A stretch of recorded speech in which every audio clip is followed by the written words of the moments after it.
What's up, everybody? Welcome back to the Cleveland Browns rebuild. Last time I left you guys, we were going into season number 3's offseason.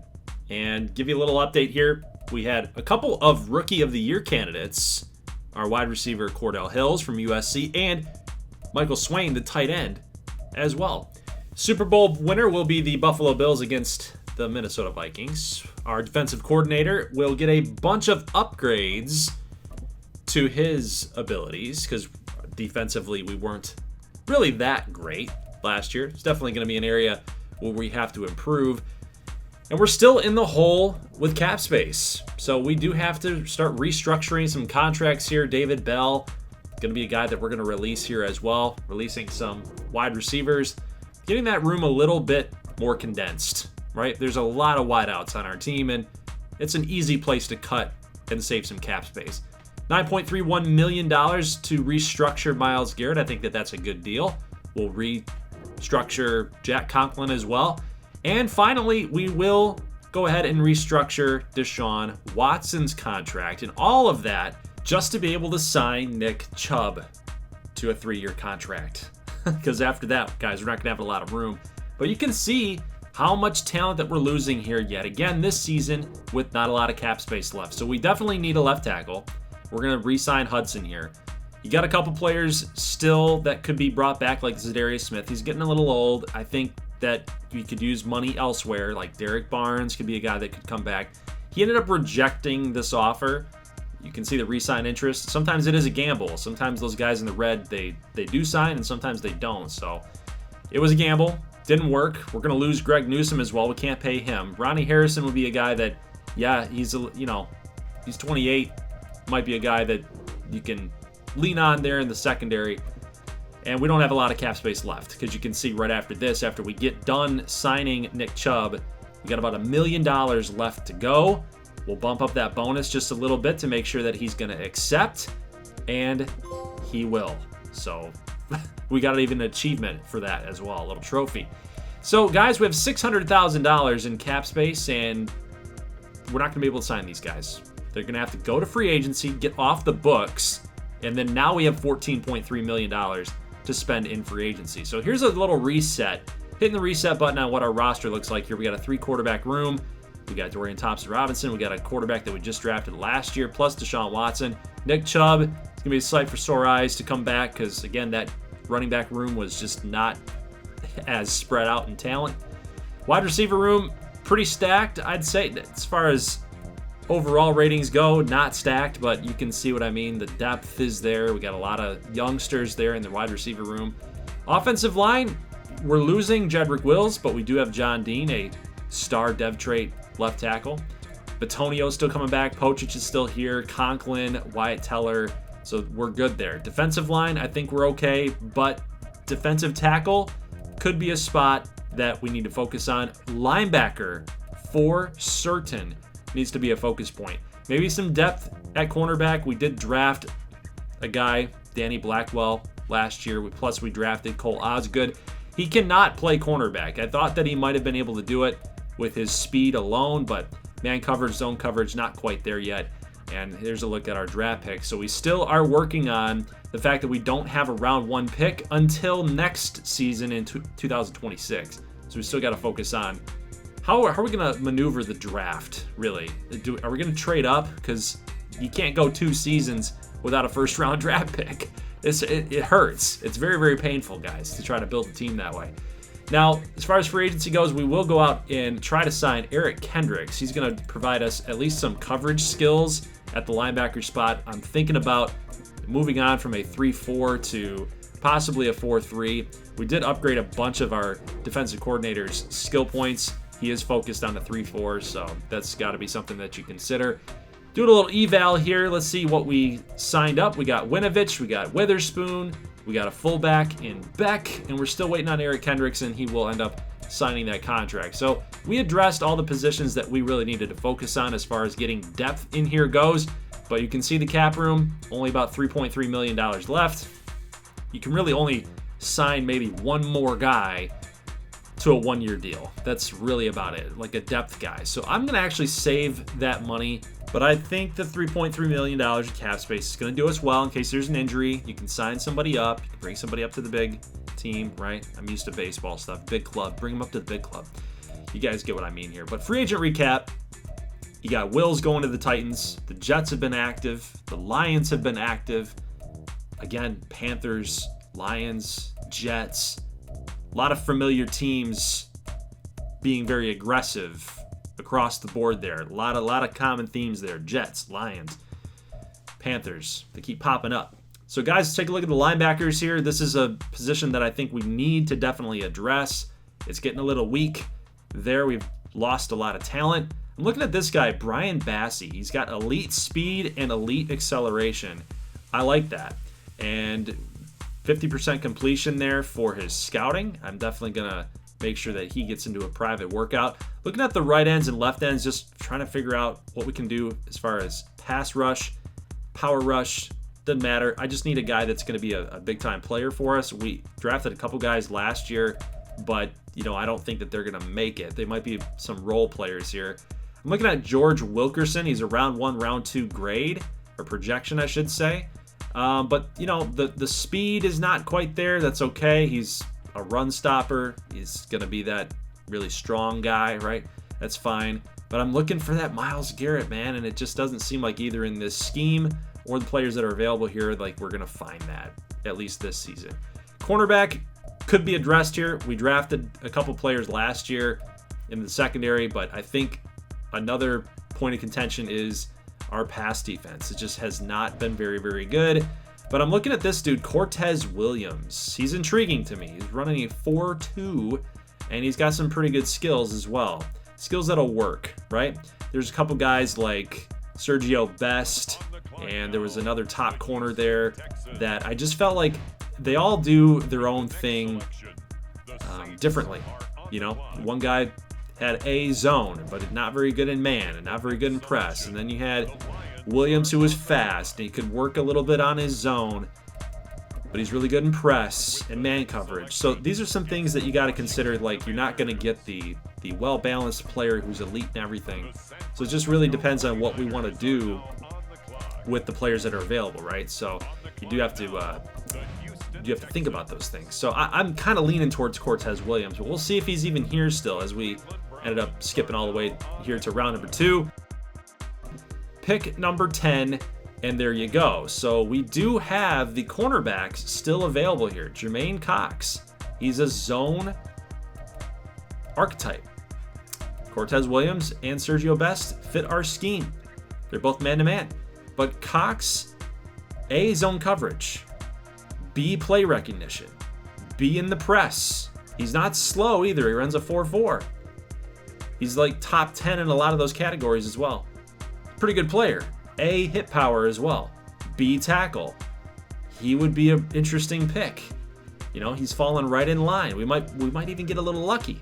This is like mid part of the second round here, and he's kind of fallen off of people's boards. Round 1, round 2 projection. But again, I have a feeling about Cortez Williams. Plus, he could give us a little bit of depth there on kick return. Special teams players, right? B, zone coverage, B, man coverage, B, press. He's well balanced, and he's 100% scouted. So I like him. We're going to take him, and I think it paid off. He's a hidden dev player from Kentucky.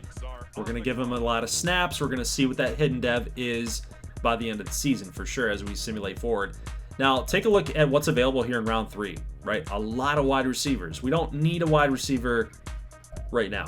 We could take one late if a guy's there, if he's a purebred athlete, if he's a Mustang, he can run, he can be a special teams guy. Might consider that, but I think linebacker was probably a pressing need for us there in the last round. We passed up on that. And now you could get your guy right here, because we have, in the next couple of picks, in the next 5 picks, we actually have another round 3 selection. So Brian Bassey will be my guy here, and I'm okay with this, because what I don't want to happen is I don't want another one of these teams like Washington or Denver, people ahead of us, to go take Brian Bassey. I was impressed with him. I liked his ratings. I liked what he did in the combine and his pro day. He had those elite traits, right? Elite speed for a linebacker and elite acceleration. I love that. So we're going to take him. We're going to take our guy. And then we also have a player here on the right side. So we addressed left with Brian Bassey. You could go get this right outside linebacker here, Dave Irons, who looks like he's got some things to work with as well. He's got some tools in the toolbox. Quarterbacks, I was just hoping and praying that there was going to be a guy that was highly touted that could kind of replace that draft pick that we took, Corey Kilpatrick. He's never going to make it. He's just a backup guy. So I was really hoping that somebody in the quarterback room was a standout, but that just wasn't the case. Middle linebackers, doesn't look like there's really anything there. But right outside, Dave Irons has some A's in there. A tackle, A pursuit. Let's go with him, right? 86 speed, 87 acceleration.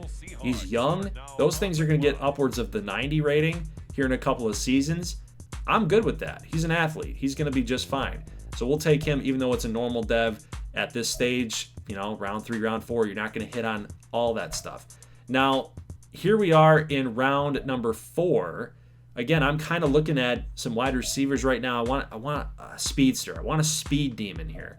I think it's going to be huge for the offense because we don't truly have a speed demon on our offense. But we found one. We found one right here. Marco Ingram, elite acceleration. They say he's got great speed. I think that's elite speed. You run a 4.3.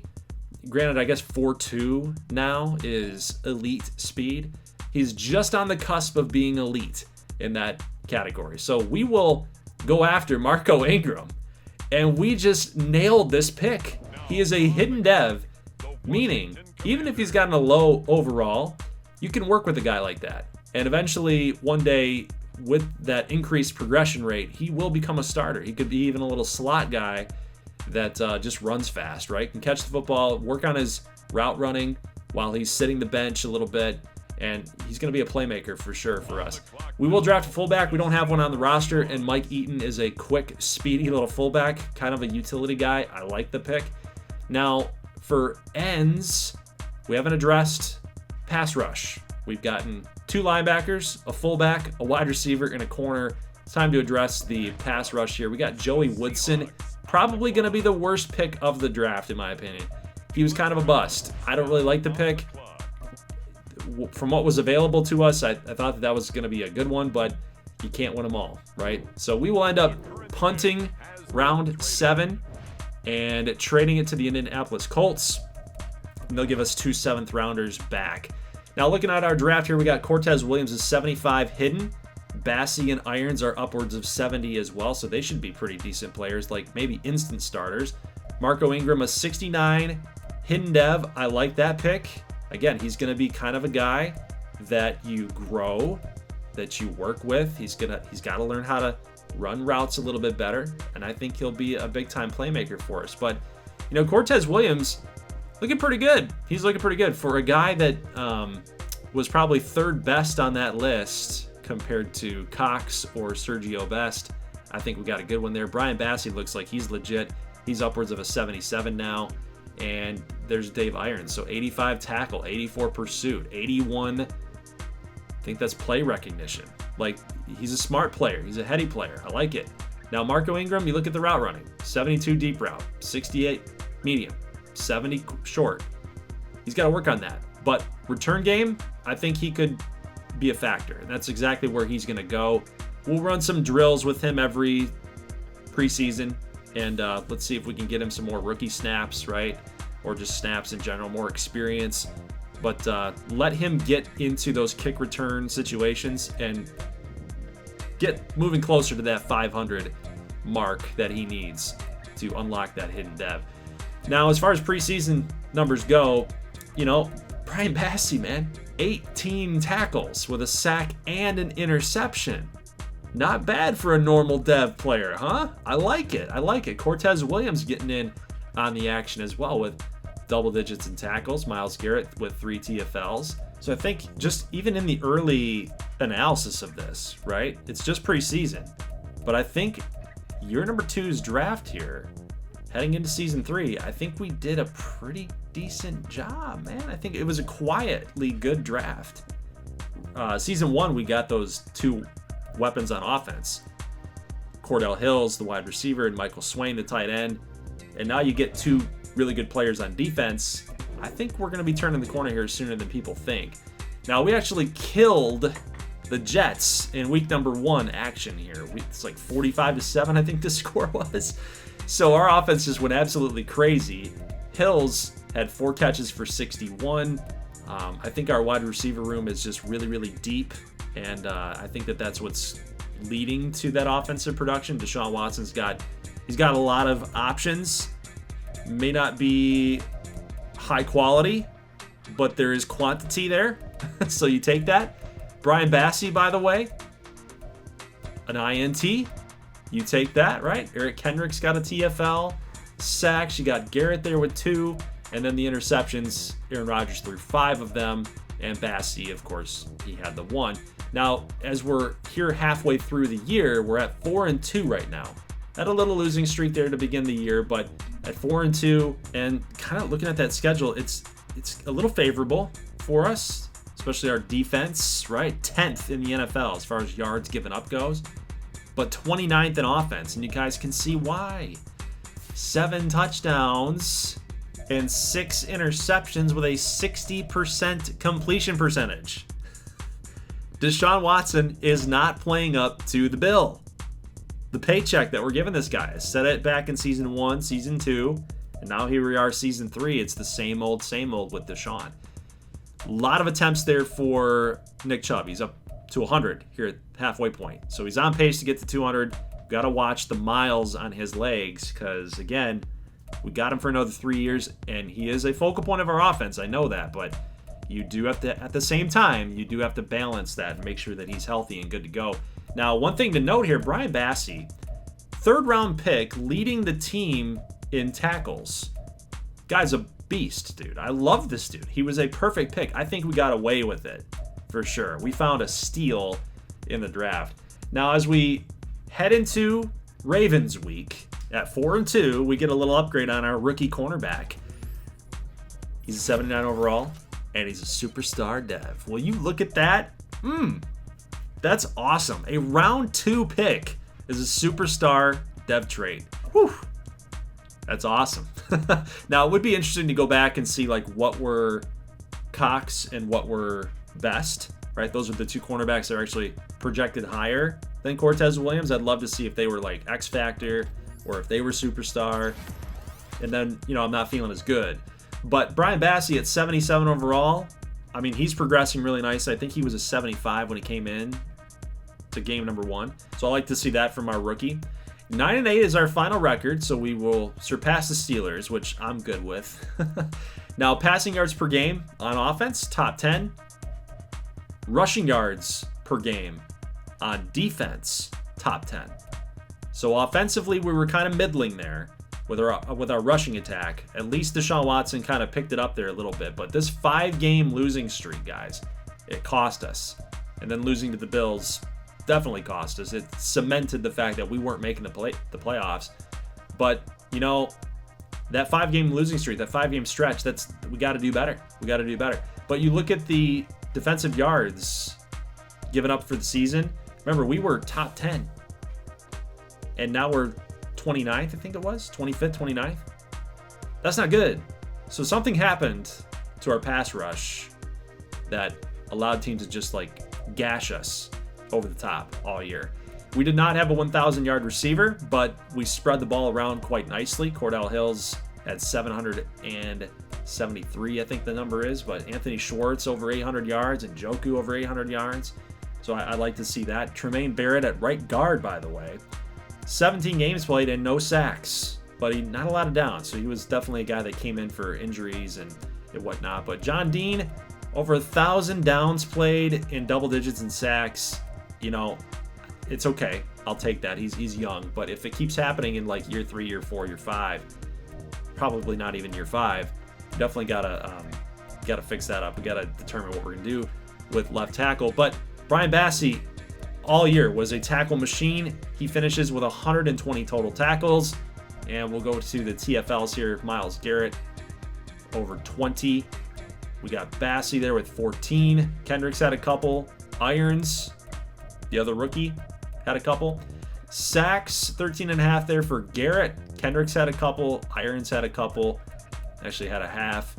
And INTs, Kendricks was great for coverage, right? I love that.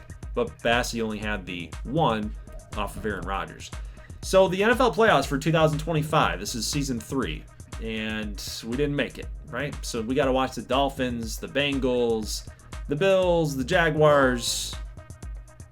All those teams can play, and we're sitting watching them here. We won a Rookie of the Year award. I don't think it's anybody on offense. We didn't really draft offense. It was definitely not Marco Ingram. It had to have been either Cortez Williams or Brian Bassey. Had to have been. Well, let's just get a quick snapshot look here at Coach of the Year and NFL MVP. Just kind of keep you guys up to date here with what's going on in this franchise.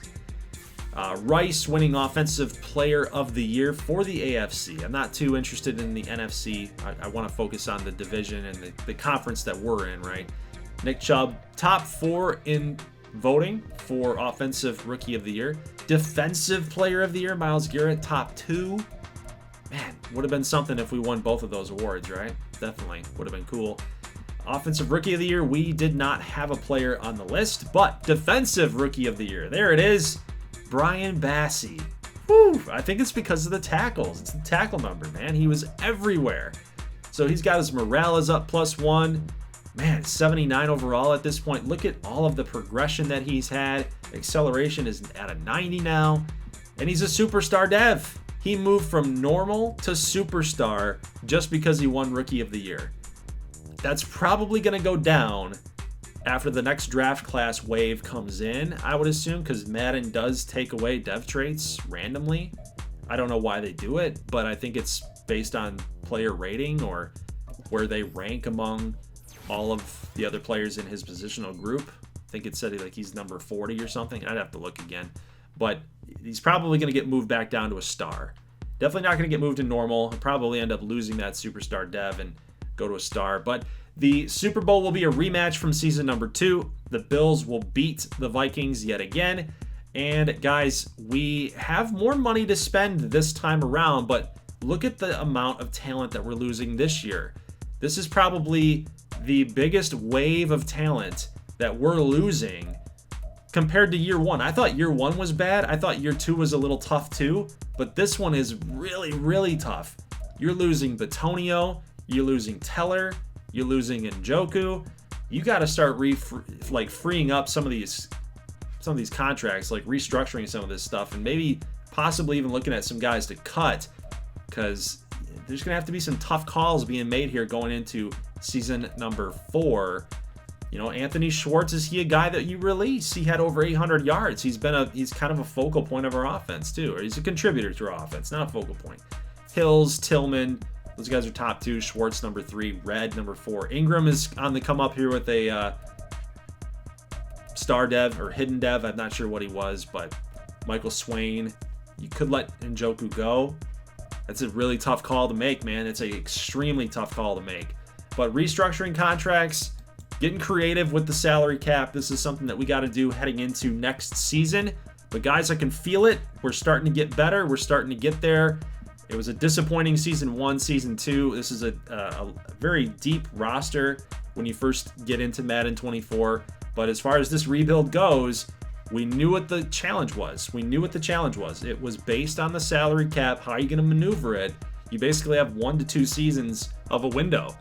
And as far as Madden Sim goes, we didn't get it done. 6-11, actually 7-10, 6-11 was our first 2 years. So pretty mediocre production, if I'm being honest with you. So things have to change, right? We're starting to lose these players. We're starting to see that salary cap issue start to play out. And it's just going to have to come down to us getting creative here in the next couple of years. And I can feel it, guys. We're getting close. So the next episode I see you guys will be the final episode of our Cleveland Browns rebuild. I like to call it a long build because it is just that. We're going really long term here, about 5-6 years in the future. And we'll see how it all plans out. So guys, leave a like if you like this thing. I'll see you in the next one. As always, thank you so much for watching, and peace.